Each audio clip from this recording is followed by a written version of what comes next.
अरे बच्चों खुश रहो। सभी को good morning. Tagore Indian academy school के ऑनलाइन क्लासेस में आप लोगों का हार्दिक स्वागत है। व्यवसाय अध्ययन में हमारा दूसरा जो चैप्टर चल रहा था, इसमें जो मेन जो टॉपिक अपना चल रहा है वो है साझेदारी, पार्टनरशिप। इसमें साझेदारी से आप क्या समझते हैं और साझेदारी की जो विशेषताएं हैं, साझेदारी के गुण और दोष हैं, इनके बारे में हम लोग अध्ययन कर चुके हैं। आज का जो अपना टॉपिक है वो है साझेदारों के प्रकार। साझेदारों के प्रकार, साझेदारों के प्रकार, काइंड्स ऑफ पार्टनर्स या टाइप्स ऑफ पार्टनर्स। साझेदारों के प्रकार अध्ययन की सुविधा की दृष्टि से हम लोग साझेदार के प्रकारों को अलग अलग भागों में बांटते हैं। जैसा कि आप लोग जानते हो, कई व्यक्ति मिलकर के और आपस में कोई कारोबार चलाते हैं तो संयुक्त रूप से साझेदारी कहलाती है। संयुक्त रूप से क्या बोलते हैं? साझेदारी बोलते हैं। ठीक है। व्यक्तिगत रूप से साझेदार कहलाते हैं और जिस नाम से अपना कारोबार चलाते हैं उसे हम लोग फर्म कहते हैं। तो इस प्रकार से साझेदार जो होते हैं, साझेदारी में व्यक्तिगत रूप से जो अलग अलग व्यक्ति लगे होते हैं उनको हम साझेदार कहते हैं, जो आपस में मिलकर के एक कारोबार को चलाते हैं। उसे साझेदारी फर्म के नाम से जाना जाता है। तो साझेदारों के प्रकार में अध्ययन की दृष्टि से हम इसको अलग अलग भागों में बांटते हैं। सबसे पहले आता है सक्रिय साझेदार। सक्रिय साझेदार, सक्रिय साझेदार। उसके बाद में है निष्क्रिय साझेदार। साझेदार, निष्क्रिय साझेदार। उसके बाद में है नाम मात्र का साझेदार। नाम मात्र का साझेदार, साझेदार। उसके बाद में आता गुप्त साझेदार। गुप्त साझेदार। उसके बाद में विबंधन साझेदार।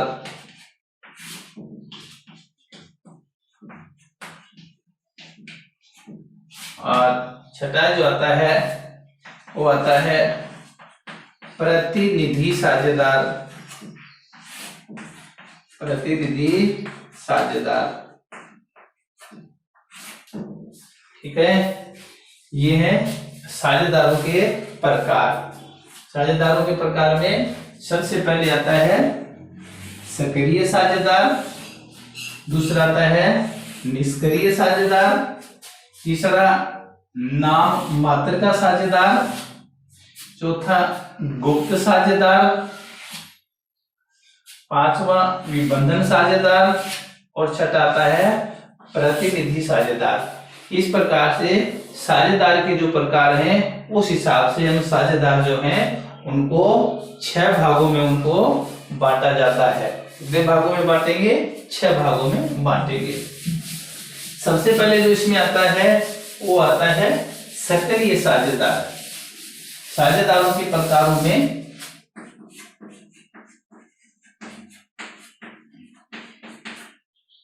साझेदार के प्रकार, इसमें पहला जो आता है वो आता है सक्रिय साझेदार। सक्रिय साझेदार, सक्रिय साझेदार। साझेदारों के प्रकारों में पहला जो बिंदु आता है वो होता है सक्रिय साझेदार। सक्रिय साझेदार वह होता है जो व्यवसाय में पूंजी लगाता है, लाभ हानि में हिस्सा बटाता है, इसका असीमित दायित्व होता है और व्यवसाय में पूंजी लगाने के साथ साथ व्यवसाय में कार्य भी करता है, व्यवसाय में सक्रिय रूप से भाग भी लेता है, कार्य संचालन भी करता है, जिसको अलग से वेतन मिलता है। इसको सक्रिय साझेदार के रूप में कार्य करने का इसको अलग से वेतन प्राप्त होता है। तो इस प्रकार से सक्रिय साझेदार वो होता है जो पूंजी लगाने के साथ साथ व्यवसाय में काम भी करता है, पूंजी लगाने के साथ साथ व्यवसाय में कार्य भी करता है। तो सीधे रूप से अगर आप देखना चाहते हो, दूसरे शब्दों में कहते हैं सक्रिय साझेदार वो होता है जो व्यवसाय में पूंजी लगाता है, व्यवसाय में पूंजी लगाने के साथ साथ कार्य भी करता है, लाभ में हिस्सा बटाता है, आने में भी हिस्सा होता है, उसके कार्य से सभी साझेदार जो होते हैं वो आबद्ध होते हैं, उसका दायित्व असीमित होता है, ये सक्रिय साझेदार होता है। दूसरा जो आता है वो है निष्क्रिय साझेदार। निष्क्रिय साझेदार, सक्रिय साझेदार और निष्क्रिय साझेदार, इसमें अंतर इतना ही होता है कि व्यवसाय में पूंजी लगाने के साथ साथ ये कार्य करता है और ये कार्य नहीं करता। प्रबंधन संचालन जो होता है उसमें भाग अवश्य लेता है, लेकिन ये कार्य नहीं करता व्यवसाय में, ये व्यवसाय में कार्य करता है, इसलिए इसको सक्रिय बोला जाता है, इसलिए निष्क्रिय बोला जाता है। इसके अलावा बाकी सभी में ही बातें होती हैं। निष्क्रिय साझेदार जो होता है व्यवसाय में पूंजी भी लगाता है, लाभ में हिस्सा भी बटाता है, हानि में भी उसकी भागीदारी होती है, इसका दायित्व भी अन्य पक्षकारों के प्रति असीमित दायित्व इसका होता है। तो इस प्रकार से निष्क्रिय साझेदार ये होता है। तीसरा जो है वो है गुप्त साझेदार। गुप्त साझेदार, गुप्त साझेदार, तीसरे नंबर का जो साझेदार आता है वो गुप्त साझेदार आता है। गुप्त साझेदार वह होता है कि जनता जिसके साझेदारी के संबंधों से परिचित नहीं है, यानी साझेदारी संबंधों को जनता नहीं जानती कि ये व्यवसाय के अंदर साझेदार है क्या, गुप्त रूप से इसका नाम होता है गुप्त साझेदार होता है। ये व्यवसाय में साझेदारों के बारे में जनता इसके नाम से परिचित नहीं है, हालांकि ये व्यवसाय या फर्म में जो है वो साझेदार होता है। अन्य साझेदार जो होते हैं उसकी तरह ये पूंजी लगाता है, लाभ हानि में हिस्सा बटाता है, अन्य जो लेनदार होते हैं उनके प्रति इसका दायित्व भी असीमित होता है। तो इस प्रकार से गुप्त साझेदार ये होता है। चौथे नंबर का जो आता है वो आता है नाम मात्र का साझेदार।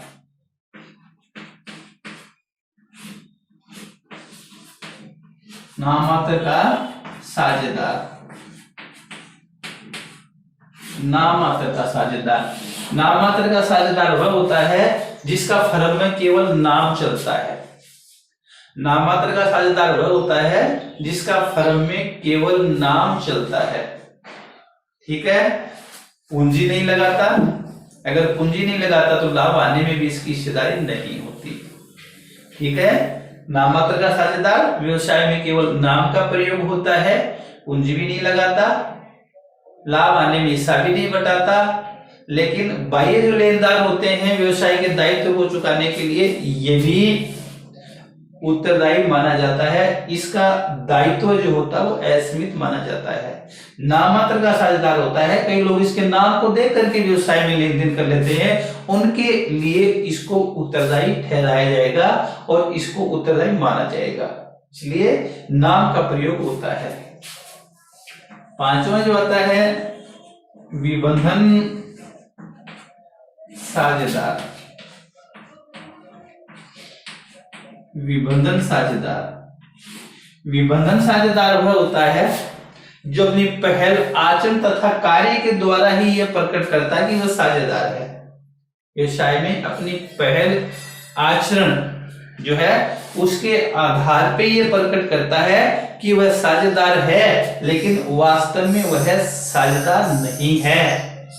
वास्तव में वह साझेदार नहीं है, न तो व्यवसाय में पूंजी लगाता है, न लाभ आने में हिस्सेदारी होती है, लेकिन इसके नाम से, इसके आचरण को देख करके जो व्यक्ति फर्म में जो लेन देन करते हैं उनके लिए इसको उत्तरदायी माना जाएगा। इसके लिए इसको उत्तरदायी माना जाएगा, हालांकि अगर इसने स्पष्ट नहीं कर दिया तो। छठे प्रकार का जो आता है वो है प्रतिनिधि साझेदार। प्रतिनिधि साझेदार छठे नंबर का जो आता है वो आता है प्रतिनिधि साझेदार। प्रतिनिधि साझेदार वह होता है जो साझेदारी व्यवसाय में केवल अपने नाम का प्रयोग करने देता है, अपने नाम का प्रयोग करने देता है, जानबूझ करके वो ऐसा करता है, इसके नाम का प्रयोग किया जाता है, एक प्रतिनिधि के रूप में इसका प्रयोग किया जाता है। हो सकता है कोई अच्छी गुडविल का जो व्यक्ति हो, अच्छी ख्याति प्राप्त मान सम्मान वाला व्यक्ति हो, उसका नाम का प्रयोग साझेदारी व्यवसाय में किया जाए। तो इसलिए प्रतिनिधि साझेदार वो होता है जिसके नाम का प्रयोग इसमें होता है, नाम इसका चलता है, प्रतिनिधित्व ये करता है। तो ऐसी स्थिति में न तो पूंजी लगाता है, न लाभ आने में इसकी हिस्सेदारी होती है, लेकिन इसको प्रतिनिधि मानते हुए, अगर ये व्यवसाय का प्रतिनिधित्व मानता है और इसको प्रतिनिधित्व मानते हुए किसी व्यक्ति ने व्यवसाय के साथ किसी प्रकार का लेन देन किया है, फर्म या संस्था में किसी भी प्रकार का लेन देन किया है, तो इसको भी उसके लिए उत्तरदायी ठहराया जाएगा। हालांकि इसने किसी प्रकार का ये प्रकाशन नहीं किया हो कि वह साझेदार नहीं है, इसके लिए इसको स्पष्ट रूप से देना पड़ेगा कि वह साझेदार नहीं है। इसके लिए उसको समाचार पत्र वगैरह आते हैं, उसको प्रकाशन करवाना पड़ेगा, उसके बाद में अपने दायित्व से मुक्त माना जा सकता है। तो इस प्रकार से ये 6 प्रकार के साझेदार होते हैं। इसके अलावा आगंतुक साझेदार भी होते हैं, संस्था से निष्कासित साझेदार भी होते हैं, वो अलग बात है। तो ये है सीबीएसई की जो पुस्तक, इसमें 6 प्रकार के हैं: सक्रिय, निष्क्रिय, गुप्त, नाममात्र का साझेदार, विबंधन साझेदार और प्रतिनिधि साझेदार। नेक्स्ट बिंदु जो इसी से संबंधित है वो है साझेदारों का तुलनात्मक अध्ययन।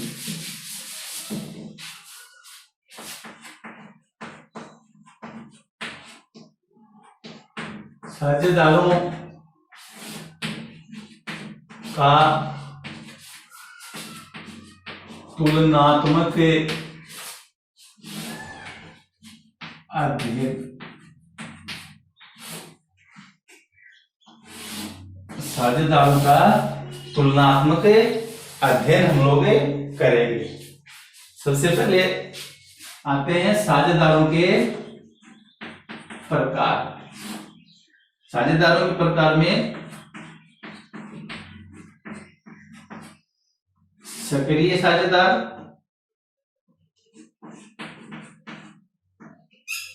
उसके बाद में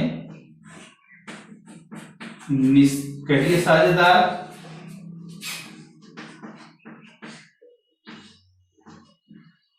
गुप्त साझेदार, नाममात्र का साझेदार, विबंधन साझेदार और प्रतिनिधि। ये जो आता है प्रतिनिधि साझेदार।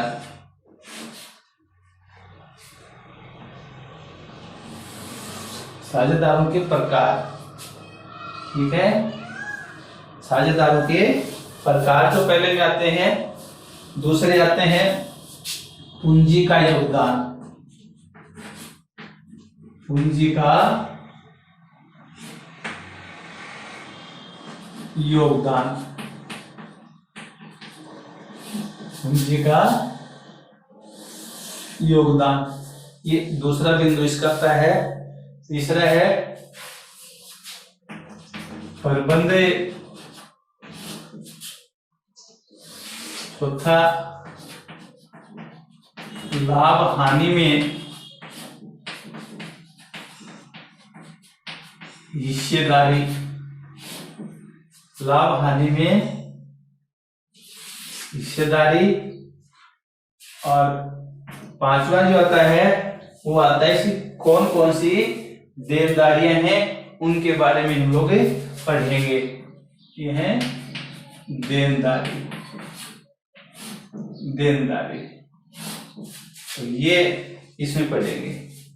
सक्रिय साझेदार, सबसे पहले आता है सक्रिय साझेदार। सक्रिय साझेदार वह होता है जो पूंजी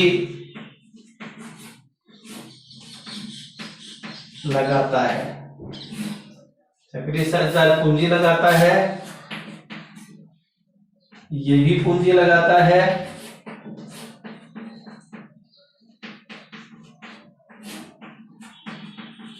गुप्त साझेदार भी पूंजी लगाता है,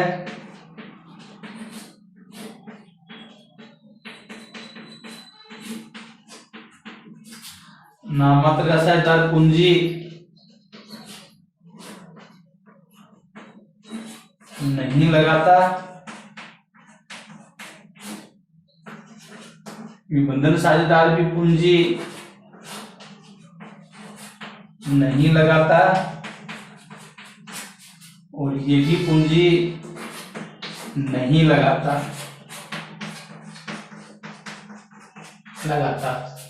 इस प्रकार से पूंजी के हिसाब से अगर हम लोग देखते हैं तो ये जो साझेदार होते हैं, इस प्रकार से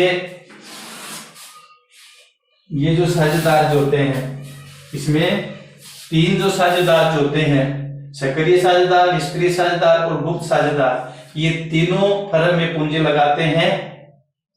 और ये जो तीनों होते हैं, नाममात्र का साझेदार, निबंधन साझेदार, प्रतिनिधि साझेदार, ये फर्म में पूंजी नहीं लगाते हैं। उसके बाद में प्रबंध में भागीदार, ये भागीदार हैं, ये भी भागीदार है, ये भी भागीदार है, यह होता है, और ये भागीदार नहीं, ये भी भागीदार नहीं, और ये भी भागीदार नहीं। तो इस प्रकार से सक्रिय साझेदार जो होता है फर्म के प्रबंध संचालन में भागीदार होता है, निष्क्रिय साझेदार होता है वो भी फर्म के संचालन में भागीदार होता है, और गुप्त साझेदार जो होता है वो भी फर्म के प्रबंध संचालन में भागीदार होता है। लेकिन नाममात्र का साझेदार जो होता है और निबंधन साझेदार जो होते हैं वो फर्म के प्रबंध संचालन में भागीदार नहीं होते, क्योंकि ये न तो पूंजी लगाते हैं, ये पूंजी भी नहीं लगाते हैं। लाभ हानि में हिस्सेदारी जो है, इसके हिसाब से अगर देखें तो लाभ हानि में इनकी हिस्सेदारी होती है, हिस्सेदारी होती है, इनकी भी हिस्सेदारी होती है,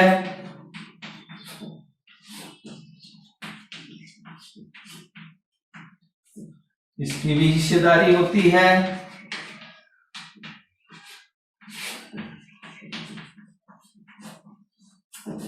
इनकी हिस्सेदारी नहीं, इनकी भी हिस्सेदारी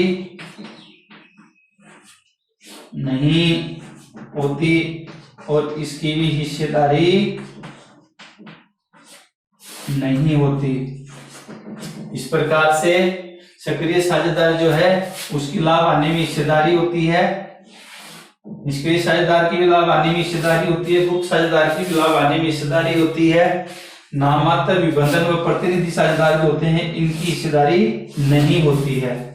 उसके बाद में देनदारियों के हिसाब से अगर हम लोग देखते हैं तो उसमें सभी प्रकार के जो साझेदार हैं इनका जो दायित्व होता है वो असीमित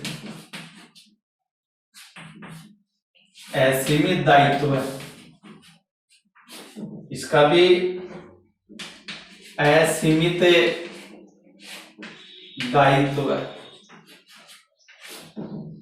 इनका भी असीमित दायित्व है, कभी असीमित दायित्व है। असीमित दायित्व और इसका भी असीमित दायित्व। तो इस प्रकार से ये जो इनके दायित्व होते हैं वो सभी के असीमित होते हैं। सभी साझेदार जो होते हैं व्यवसाय में पूंजी लगाए या नहीं लगाए, लेकिन दायित्व जो होते हैं वो सभी के असीमित माने जाते हैं।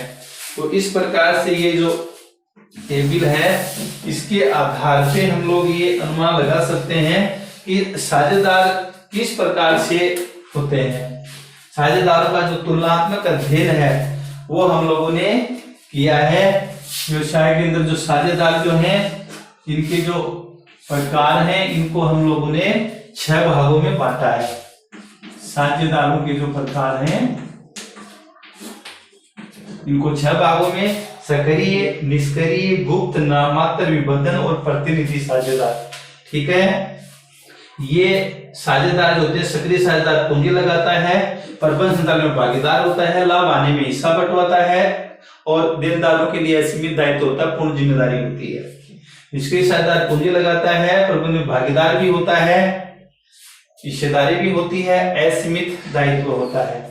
गुप्त साझेदार भी पूंजी लगाता है, व्यवसाय में भागीदार भी होता है, हिस्सेदारी भी लाभ हानि में इसकी होती है और बाह्य लेनदारों के प्रति भी असीमित दायित्व होता है। बाकी सभी साझेदार जो होते हैं आप जानते हैं वो नाममात्र है। कहने का तात्पर्य कि सभी साझेदार होते हैं उनका दायित्व असीमित माना जाता है। ये 3 प्रकार के साझेदार जो होते हैं ये पूंजी नहीं लगाते, लाभ आने में हिस्सा भी नहीं बटाते, लेकिन नाममात्र का साझेदार इसके नाम से अगर कोई लेन देन करता है तो उसके लिए इसको जिम्मेदार ठहराया जाएगा। विबंधन साझेदार जो पहले आचरण से प्रकट करता है कि व्यवसाय में साझेदार है तो उस कंडीशन में इसके हिसाब से अगर कोई लेन देन किया गया तो उसके लिए उत्तरदायी माना जाएगा। प्रतिनिधि साझेदार वो होता है जो व्यवसाय के अंदर साझेदार नहीं है लेकिन फिर भी उसके नाम का प्रयोग किया जाता है, व्यवसाय में उसके नाम से प्रतिनिधित्व होता है, तो ऐसी स्थिति में भी वह असीमित दायित्व उसका माना जाएगा। सीधे शब्दों में यूं कह सकते हैं कि ये 3 जो होते हैं पूंजी लगाते हैं, 3 पूंजी नहीं लगाते। 3 भागीदार होते हैं, 3 भागीदार नहीं होते। 3 की जो हिस्सेदारी है वो लाभ आने में भी होती है, 3 की हिस्सेदारी लाभ आने में नहीं होती। बाकी बाह्य लेनदारों के लिए सभी साझेदार जो होते हैं वो का दायित्व असीमित होता है, पूर्णतः वो जिम्मेदार माने जाते हैं। ठीक है, तो आज हम लोगों ने पढ़ा साझेदारों के जो प्रकार हैं इनके बारे में विस्तार से अध्ययन किया। कल हम लोग साझेदारी कितने प्रकार की होती है, किस प्रकार से होती है उसके बारे में विस्तार से अध्ययन करेंगे। तब तक के लिए सभी बच्चों को धन्यवाद।